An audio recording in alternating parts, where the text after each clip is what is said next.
के लिए लोग आज बहुत ही परेशानी से अपना दिन गुजार रहे हैं, लेकिन सरकार में रहने वाले लोग और खासकर मोदी जी हमेशा यही कहते हैं, सबका साथ सबका विकास। लेकिन ये नहीं बोलते आगे सबका साथ सबका विकास तो बोले हैं, विकास तो नहीं हुआ, लेकिन सबका सत्यानाश तो हुआ। क्योंकि जीएसटी किसानों पर उन्होंने लगाई, एग्रीकल्चर इक्विपमेंट पे लगाई, हर गरीबों के खाने पीने के चीज़ों पे उन्होंने टैक्स जीएसटी लगाया। एसेंशियल कमोडिटी जो लोग रोजमर्रा इस्तेमाल करते हैं उन पर भी जीएसटी लगा के बर्बाद किया, नोटबंदी करके बर्बाद किया, और लोगों को ये भी कहा कि नौजवानों को दिशाभूल करने के लिए उन्होंने ये कहा कि हर साल मैं आपको 2 करोड़ नौकरियां दूंगा। एक प्राइम मिनिस्टर ने कहा, ये इसका उनकी गारंटी है। और उन्होंने ये कहा कि अब 10 साल में तो 20 करोड़ नौकरियां देना चाहिए था। हम नहीं बोले, ये तो वायदा उन्होंने किया था लोगों के साथ। दूसरी बात उन्होंने बोले कि ये लोग कांग्रेस के जमाने में बहुत काला धन बाहर गया, बहुत से इंडस्ट्रियलिस्ट बाहर पैसे रखे, वो सब लाकर मैं हर एक के जेब में 15-15 लाख रुपए डालूंगा। ये कहा, ये सत्य है। अगर सत्य है तो आप मानिए, अगर नहीं है तो आप छोड़ दीजिए। लेकिन ये बात तो हुई ना, उन्होंने ही कहा। तीसरा उन्होंने कहा, भाई मैं किसानों की आमदनी इतना बढ़ाऊंगा वो दुप्पट हो जाए, 2 पट हो जाएगा। लेकिन किसानों की आमदनी भी नहीं बढ़ी। चौथा उन्होंने ये भी बोला 2022 तक मैं हर एक आदमी के उनके सर पे छत यानी मकान बना के दूंगा। वो भी पूरा नहीं हुआ। तो जो चीज उन्होंने कहा एक भी उसमें अनुष्ठान में नहीं लाया, इम्प्लीमेंट नहीं हुआ। फिर भी बोलते हैं मोदी जी बहुत कुछ काम किए, देश के लिए बहुत कुछ बढ़ाए, ये वो बातें बोलते हैं। मैं ज़्यादा बोलने नहीं चाहता, क्योंकि ये देश को आज़ाद कराने वाले लोग कांग्रेस के हैं, और कभी बीजेपी इस देश के आज़ादी के लिए लड़ी नहीं, और इस देश के डेवलपमेंट के लिए कभी नहीं लड़ी। लेकिन फिर भी इस देश को बनाने में हम लोग हैं तो पैट्रियोटिज्म की बात बहुत करते हैं। पैट्रियोटिज्म की बात इतनी करती है कि नेहरू भी उनके सामने कुछ नहीं है, इंदिरा गांधी जी भी कुछ नहीं है, और लाल बहादुर शास्त्री जी भी उनके सामने कुछ नहीं है। सब कुछ है मोदी। उन्होंने ये भी सोचा कि 2014 के बाद ही इस देश को आज़ादी मिली, इससे पहले देश आज़ाद नहीं था। ये क्योंकि उनके बातों से ऐसा लगता है। और मुझे दुख इस बात का होता है कि जो लोग कांग्रेस में फले फूले लीडरशिप बना लिए, वो लोग भी वही कहते हैं, अरे भाई इतना बुरा कांग्रेस था तो अपनी जिंदगी के 30 साल 20 साल 25 साल 40 साल क्यों घुमाया अननेसेसरली। उसी वक्त अगर जाते आप तो बहुत अच्छा था। लेकिन वो लोग भी, उनको भी क्या हो गया मुझे मालूम नहीं, लेकिन वो लोग भी आज इंदिरा गांधी जी को, सोनिया गांधी जी को, राहुल गांधी जी को क्रिटिसाइज करते फिरते हैं। ठीक है, मैं उसमें जाना नहीं चाहता। मैं सिर्फ हमारी जो लड़ाई है को देश को संविधान बचाने का, देश के जमहूरियत को, लोकतंत्र को बचाने का, एम्प्लॉयमेंट दिलाने का, महंगाई को कम करने का, इसके लिए हम लड़ रहे हैं। और हमने जो 5 न्याय देने का वायदा इस मैनिफेस्टो से हमने किया है, इसमें 5 न्याय और 25 गारंटी हमने वायदा किया है, ये जरूर निभाएंगे। एक तो आपको मालूम है, युवा न्याय, नारी न्याय, किसान न्याय, मजदूरों के लिए श्रमिक न्याय और जनगणना करके पिछड़ा हुआ वर्ग को और जाति जनगणना से हम लोगों को एक पॉलिसी बना के उनके फायदे के लिए कुछ काम करेंगे। तो ये हमारे बहुत से चीज़ें हैं और इसलिए हम एक तरफ तो न्याय की बात कर रहे हैं, एक तरफ न्याय के साथ गारंटी की बात कर रहे हैं, और दूसरे तरफ जो लोग इनको गरीबों को न्याय नहीं मिलना इसके लिए जो हमारा विरोध कर रहे हैं, उनको हम जो आने वाले चुनाव में बताएंगे और ज़रूर बीजेपी को और बीजेपी सरकार को हम सत्ता से आने में रोकेंगे। ये हमारा मकसद है। इसलिए दोस्तों, आप तमाम को मैं धन्यवाद देता हूँ। आपने यहाँ पर आया है, हमारी बात सुनी है, तो इसलिए मैं और कुछ ज़्यादा बोलना नहीं चाहता। मेरा एक मीटिंग है, अगर आप कुछ पूछना चाहते हैं, मेरी अल्प बुद्धि से मैं आपको रिप्लाई दूंगा कि मैं बहुत विद्वान हूँ, वो हूँ, ब्रह्मज्ञान है मेरे पास, ऐसा कभी नहीं समझता। मैं सीखने की आदत रखता हूँ। मैं 53 साल से एक ही पार्टी में हूँ और 53 साल में मैं कम से कम 12 इलेक्शन में 11 इलेक्शन मैंने जीती है। एक इलेक्शन 2019 का गया, किस वजह से गया बहाना बोलना नहीं चाहता हूँ, जो गया गया, अब लाने के लिए हम पूरी कोशिश कर रहे हैं। और उसके साथ ही मैं अपने बातों को समाप्त करता हूँ और आपसे अगर 1-2 क्वेश्चन कुछ पूछना है तो आप बोलिए।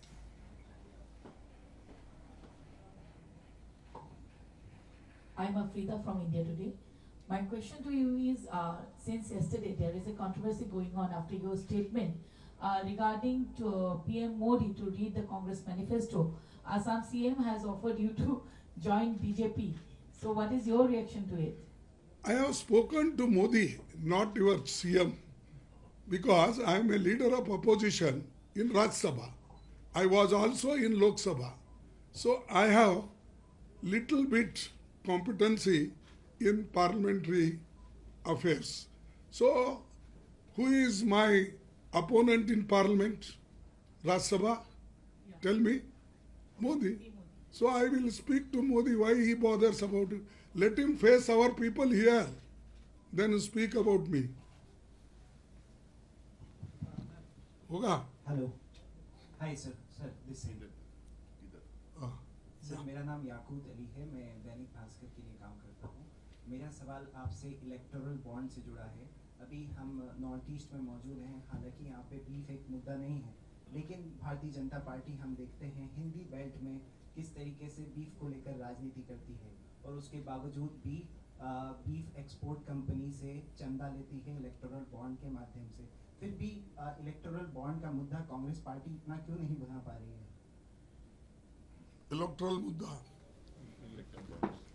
इलेक्टोरल बॉन्ड्स का हमने तो ये मुद्दा भी बनाया और हमने इसके बारे में अब बोल रहे हैं। इलेक्शन में राहुल जी बोल रहे हैं और सभी जितने भी हमारे पार्टी के नेता है वो तो बोल रहे हैं।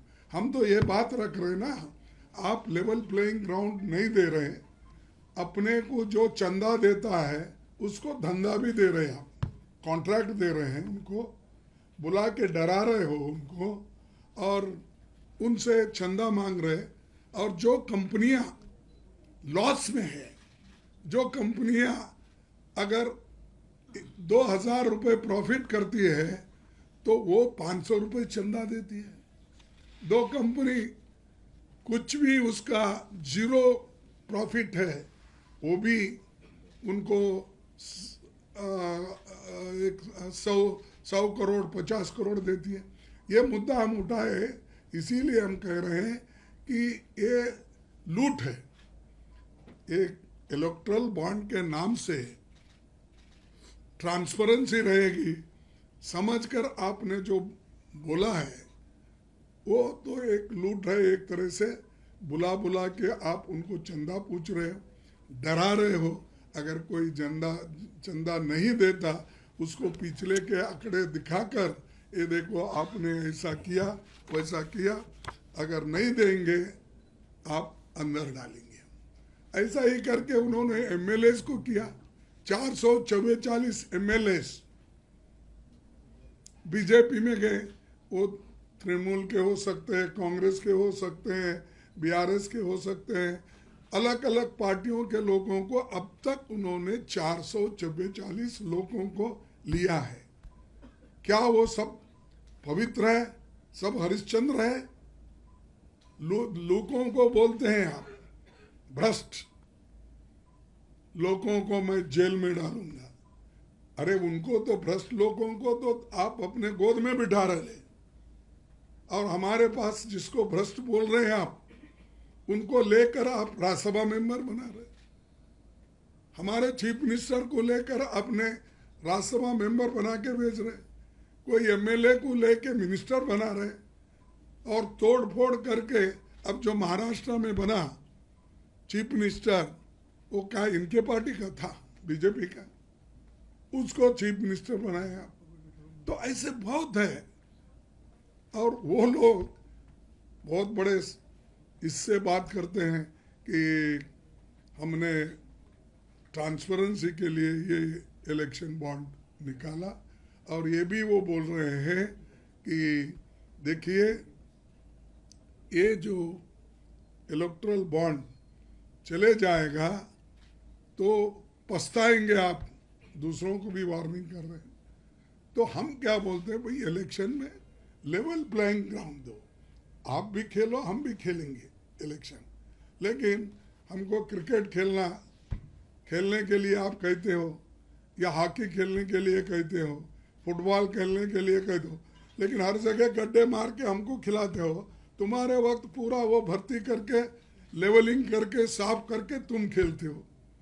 तो इसलिए हम उस मुद्दे को उठाए हैं, और ज़रूर इस पे हम लड़ेंगे, क्योंकि ये अपने चॉइस के अनुसार डरा डरा के चंदा उठा रहे हैं, धंधा भी दे रहे हैं उनको। जो ज़्यादा चंदा दिया उनको ज़्यादा कॉन्ट्रैक्ट। तो ये हम तो लड़ रहे हैं। ठीक है, थैंक यू। हेलो सर, मैं जतिन हूँ एएनआई से, दिल्ली से। सर, पीएम ने कहा है कि मुझे डराने की कोशिश बंद करें। जैसा कि आप लगातार देख रहे हैं कि एक मामला जो है बीजेपी लगातार उठा रही है, मुस्लिमों को संसाधन देने वाला। उन्होंने ये भी एक क्लिप भी जारी की है मनमोहन सिंह जी की। उसके बाद इस पूरे संदर्भ को जोड़ते हुए कहा है कि मुझे डराने की कोशिश बंद करें, कांग्रेस को चुनौती दी है। क्या आपकी प्रतिक्रिया है? ये देखो, मोदी जी को डराने की कोशिश हम नहीं कर रहे। मोदी जी सबको डरा रहे, किसी को सीबीआई, किसी को सीवीसी, किसी को ईडी। अरे डरा डरा के तो उन्होंने ले रहे हैं, हम कहाँ डर रहे हैं? हम उनको नहीं डरा है। हम तो ये चाहते हैं भाई डेमोक्रेसी के कोई भी डेमोक्रेटिकली इलेक्टेड कोई भी नेता अच्छी हुकूमत कर सकता है। आप 10 साल में कहीं सुना है कि मनमोहन सिंह जी ने कभी कहा किसी की मंगलसूत्र छीनने की? कभी उन्होंने किसी के बारे में बुरा लफ्ज कहा? एक स्टेटमेंट अगर वो देते तो सारी दुनिया उनकी स्टेटमेंट छपती है। इन्हों अगर बात करते हैं गली से लेकर दिल्ली तक, तो इनके बातों में कोई दम नहीं रहता, कोई मानता नहीं। That is his credibility. हम क्या करें उसको? और डराने की कोशिश हम करने का कहा। ठीक है, मुसलमानों को कोई सेपरेट हमारे मैनिफेस्टो में बनाया है, देखिए आप, हमने सबके लिए बनाया। युवाओं को मदद करना है मुसलमानों को दिए जैसा है क्या? नारी शक्ति को प्रोत्साहन देना, 1-1 लाख रुपए देना सालाना और महीना 8,600 रुपए देना, ये क्या मुसलमानों के लिए ही है? गरीबों के लिए जो हमने अपना पिछड़े और गरीब मजदूर, इनके लिए जो ये लेबर लॉज है उसको हम ठीक ढंग से लाएंगे और उसमें संशोधन करके उनको दिलाएंगे। ये क्या मुसलमानों के लिए है? अरे थोड़ा सोच के बोलो ना। जो कुछ हमारे न्याय है, 5 न्याय 25 गारंटी, ये सब के लिए है, सब समान है हमारे दृष्टि में, और उसी लिए हम बोलते। तुम बार बार क्यों कहते हैं मुसलमान? तो आप पोलराइज करना चाहते हैं, डिवाइड करना चाहते हो, और डिवाइड करने वाले लोग एक दिन पछताएंगे कि हमने ये पाप किया और इसका असर देश में गिर रहा है, ये अच्छा नहीं, वो बाद में रियलाइज करेंगे। चलेंगे। धन्यवाद धन्यवाद। Khager ji, I am Khagen Kolita from Pratham Khabar. खत्म। प्रथम खबर। First news. Sir, मेरा question Assam related होते। पहला बात है, Congress has been failed to keep opposition unity here in Assam in terms of the seat sharing in this election. We have example for Dibrugarh, Tezpur, now in Borpeta, because in Borpeta, CPIM has fielded their candidate against Congress, because Congress party has been failed to keep the opposition unity intact. What is your reaction? Okay, and what are the okay. results for that? It is related to Assam, and I asked my CLP leader, PCC president, to explain it. लंबा मत करो, short और अमेठी आएंगे, ये होने के बाद आएंगे, रायबरेली आएंगे, अमेठी आएंगे, और कोई बचा है तो देखेंगे। हाँ चलो। सीपीएम ने जो बोरपेटा में कैंडिडेट बनाया मनोरंजन तालुकदार जी, उसको कांग्रेस ने ही, जितेंद्र सिंह जी प्रभारी था, हमने एमएलए में इसको कांग्रेस ने ही मदद किया, हमारा मदद से वो एमएलए बना, और he is the only single MLA in Assam assembly. तो हमारा राय क्या था कि Assam assembly should not be minus CPM, वो एमपी लड़ता तो असेंबली खाली हो जाता, तो इसीलिए हमने सीपीएम को बोला था कि आपका एक ही एमएलए, दूसरा कैंडिडेट देगा तो बहुत अलग है, जो सिंगल एमएलए है उसको आप असेंबली खाली करना क्यों चाहते हैं। और आम आदमी पार्टी के बारे में कोई हमारा वोट डिवीजन नहीं हुआ, जितेंद्र सिंह सर को पूरा मालूम है। वो हमारा जो लुरिन गोगोई जी कैंडिडेट है, वो आज मैं बोलना पड़ेगा, वो खुद बोलो सर, बोलो, वो खुद चाहता था कि आम आदमी पार्टी का जो मनोज धनवार जी कैंडिडेट है वो लड़ना चाहिए डिब्रूगढ़ में। जितेंद्र सिंह जी ने दिल्ली में बात करके आम आदमी पार्टी को मना लिया था। लुरिन गोगोई जी ने खुद बोला no he should not withdraw, और जितेंद्र सिंह जी को मालूम है, मैं बोल दिया, आप लोग ने बोला। Two more questions. Only to the Honorable Congress President. Pardon? Sushmita. Mr. Khage, this is Sushmita from PTI. Sir. जरा आप जरा एक बार उठ के फिर बैठिए। ये सामने। हाँ sorry. Sir, you have mentioned that there are many people who have grown in Congress and have left the party now and are in other parties. So do you think that Congress has actually suffered because of that? Because even in Assam we see that the government is led by people who were previously in Congress. No, what question is asked? Regarding that I replied. सवाल क्या था? People, see, I said, and you also know, many people have become Rajya Sabha members, chief ministers. I need not give the full list to you. You know better, because all the journalists knows who has gone, who has become, who were earlier in Congress powerful, and everybody knows that. But I don't want to take their names and make them belittle in the eyes of society. But I can say the Congress को जो गालियां दे रहे हैं, कांग्रेस को जो बदनाम कर रहे हैं, वही लोग हैं जो कांग्रेस में रहकर फायदा उठाए। तो इसलिए मैंने कहा मैं किसी एक व्यक्ति के बारे में नहीं कहना चाहता हूँ। Yes, sir, my question was when No the cross Congress question, is not. Sushmita, please. No, he missed. Sir, you no missed no the- देखो इसे वो लोग जाने से कोई फर्क पड़ने वाला नहीं है। He's responded. One more ना question. Only no one no more एक मिनट न कोई फर्क पड़ने वाला नहीं है। ऐसा है कि ये हमारी पार्टी एक बहती गंगा है, पानी आते जाता है जाता है फिर भी पानी उसमें रहता है। तो इसीलिए ये 139 साल का पार्टी है, किसी एक व्यक्ति पे डिपेंड होता है या कई व्यक्तियों पे डिपेंड होता है? अरे इसका तो बहुत बड़ा इतिहास है, देश को आज़ादी दिलाने में इसका इतिहास है और देश में जमहूरियत को टिकाने का इसका इतिहास है और देश में संविधान बनाकर सबको इक्वल राइट्स देने का हमारा इरादा है, वो हमने करके दिखाया है।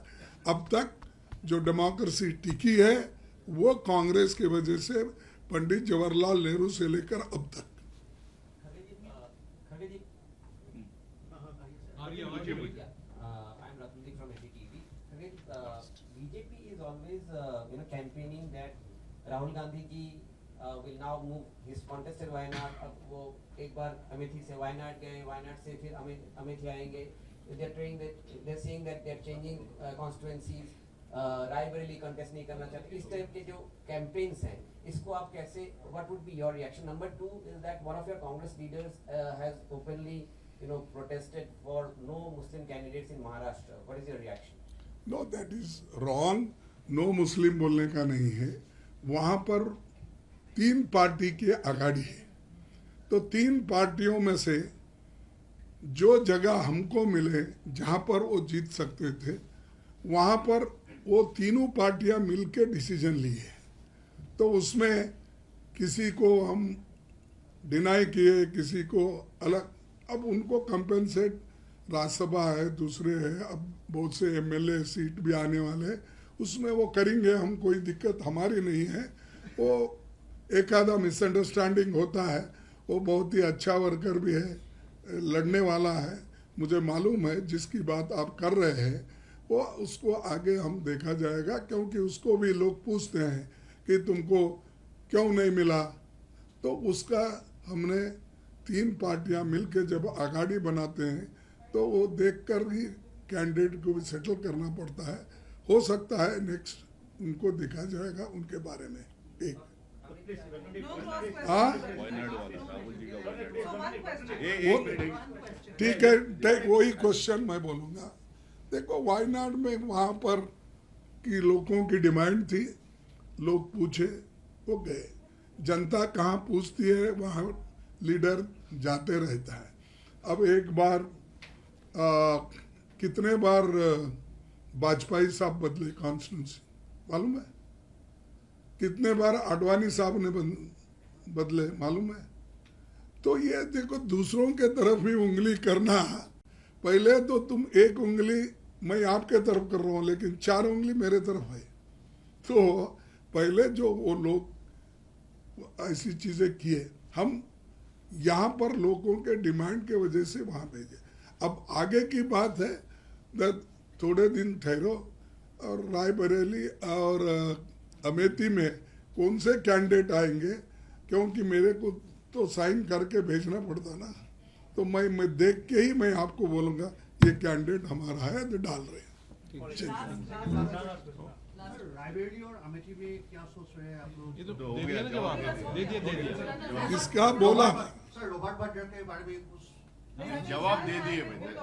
नहीं जो कैंडिडेट हमारा आने वाला है, बी फॉर मैं साइन करता हूँ, ए फॉर मैं साइन करता हूँ, उस वक्त हमारी जो इलेक्शन कमेटी है उसमें तय होता है, उसका हमने गैजेट नोटिफिकेशन निकालेंगे। अगर है तो अध्यक्ष वो आने के बाद साहब को एक कॉपी भेजो। Thank you.